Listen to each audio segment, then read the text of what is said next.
think that what cannot be doubted, again, is what I said to Dan, which is we know what happens if we do nothing.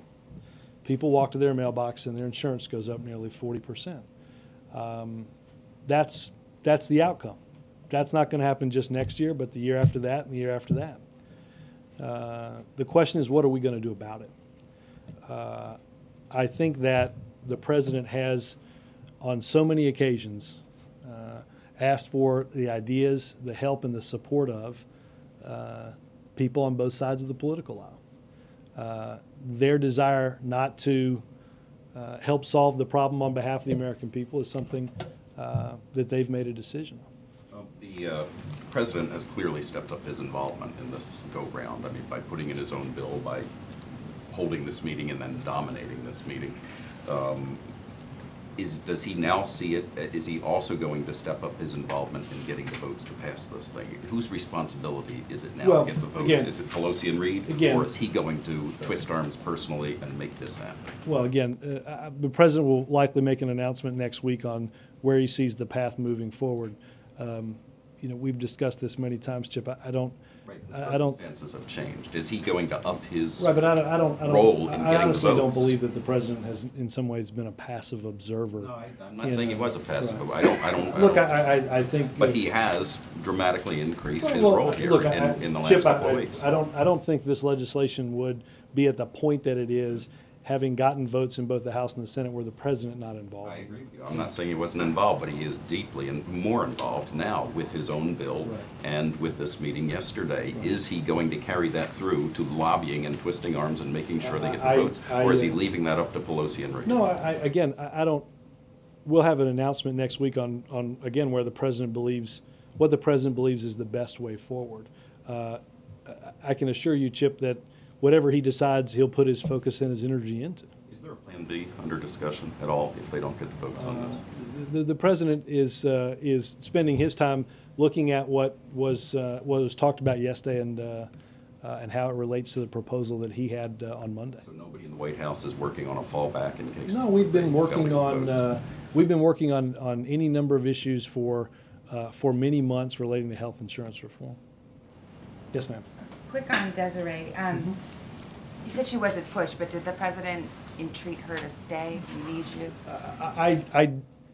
Desiree came to the president and the first lady to give them her decision in wanting to go back. When was this?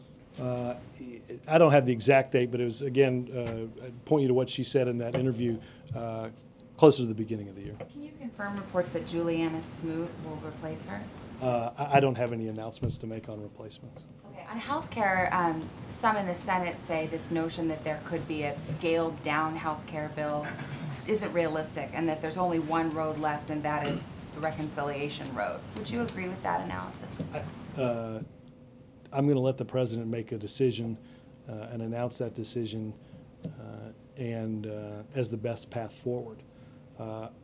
You know, look, we had a bill. We've had a bill that's passed a majority in the House and, quite frankly, a supermajority in the Senate. That's where health care is right now. So I think that, again, I'm going to let him make a decision, and he'll communicate that next week. And last thing, does the president agree with Speaker Pelosi's decision to keep Chairman Rangel in his position given the Ethics Committee findings? Look, Savannah, I think that the president is not going to get involved in internal House matters as it relates to chairmanships. Well, I would say this: you know, the president has worked on ethics reform as a state senator, as a United States senator, and has proposed and enacted reforms as president. He has said many times in those debates that he believes that rules are put in place for a reason, and that those rules can and must apply to each and every person. He would expect that members of both the House and the Senate understand and ought to be accountable for following those rules, and that any violations would be acted on by the House and the Senate as appropriate. And that applies to everyone. Yes, sir. In a call this morning with Prime Minister Brown and Chancellor Merkel, did the President discuss the situation in Greece And does he think enough is being done by the Europeans to avoid a debt crisis? Yeah. Without having a lot of detail on what was discussed, I do know that the issue of the issue did come up.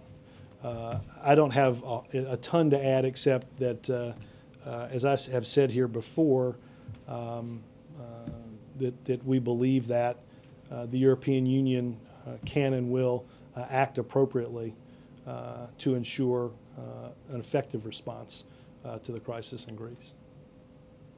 Robert, Yes. Did the president not believe the Republicans he heard from yesterday were not talking to him in good faith about why they opposed his health care plan? No, I don't. I'm not going to doubt the reasoning or the rationality for why somebody opposes a certain effort. Like I said, watching yesterday, Mark, again, I think most people could see a difference, particularly in how one treats insurance companies. The motivation for their belief is for them to talk about, but certainly not for me or anybody to question. But you used a minute ago a phrase calling on Republicans to put aside game playing. If they're earnest and speaking in good faith, who's playing games? Well, what I mean by that, Mark, you heard the president discuss this when he was down here last, and that was that there's been a tradition in this town of working together to solve problems, and that I doubt that the president, in every piece of legislation that he signed into law, that legislation contained something that he agreed with 100% every time. That bipartisanship can't be, I don't agree with your ideas and you have to agree with my ideas. That we have to work together to find common agreement on areas that matter for the American people. I think it's clear that from yesterday there are both disagreements, but there's also a healthy amount of agreement. And what I meant by getting past those games is understanding that bipartisanship again can't be the president gives up on every one of his ideas and the only way forward is to accept every one of somebody else's ideas. That's never been the definition of bipartisanship at any other point in time, and I don't think it's the president's belief that should start now. On the medical on Sunday, is that the president's first medical checkup since taking office? Yes, it is. Again, we will have, I spent some time reading I did with the doctor this morning, and we'll have, hopefully have, again, fairly early in the afternoon, if not late morning. Now I'm raising the bar on myself, which seemed to be a rhetorical mistake. And we'll have something on that as quickly as we can. Yes, yes. As a social secretary, would Desiree fall under restrictions the president has on lobbying by former officials? I'm under the impression that those apply to everybody that works here, so yes. And does the White House have any reaction to Governor Patterson's announcement that he won't run? Let me find that out. I don't have that with me. And finally, can I ask, what's on the agenda for Tuesday in Savannah? Let me get some more details on that and get back to you on that. Well, when you were asked a moment ago about reconciliation, you said the president will make a decision. Does that No, mean? no. I said the president. In the context of that question, you said the president will make a decision, announce it next week. I'm just asking if the congressional Democrats have ceded the idea of the workability and the advisability of reconciliation to the president.